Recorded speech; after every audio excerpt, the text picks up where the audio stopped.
ఉద్యోగాలు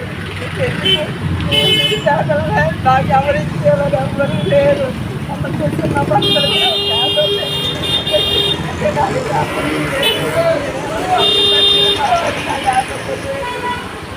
అన్ని కోల్పోయాము.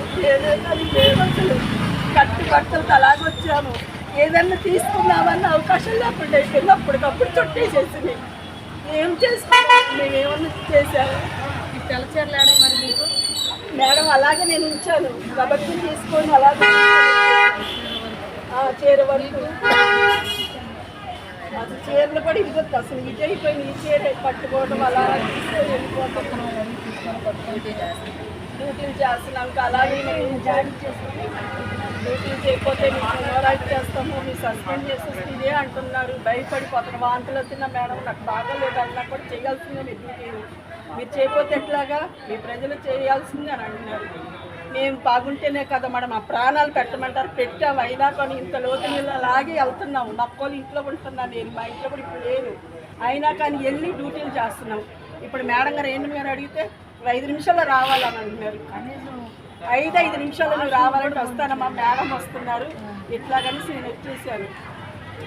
అసలు దేని కూడా ఏమే కానీ ఆదివారం లేవు, పండగ లేవు, ఏమే కానీ సెలవులు అంటూ లేవు మేడం మాకు అస్సలు. మా జీతాలు నిజంగా అసలుకి ఏమైనా కానీ కరోనా టైంలో అంతటిగా చేశాం మేడం. మేము మా ప్రాణాలు కూడా పండగగా పెట్టాము. హైదరాబాద్ కడిగిన లేదు. ఇప్పుడు మా ప్రాణాలు పెట్టాము.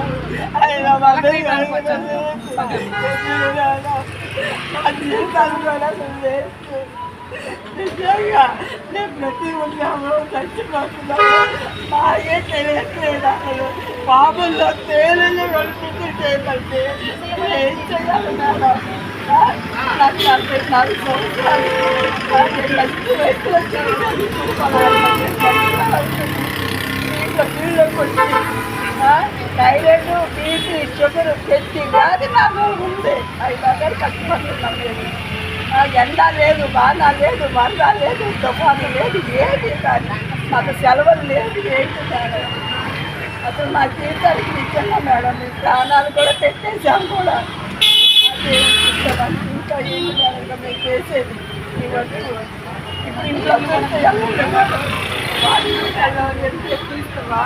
గొప్ప వెళ్ళలేక వచ్చేసాం. బాగా కడుపులో ఏం చేయాలి?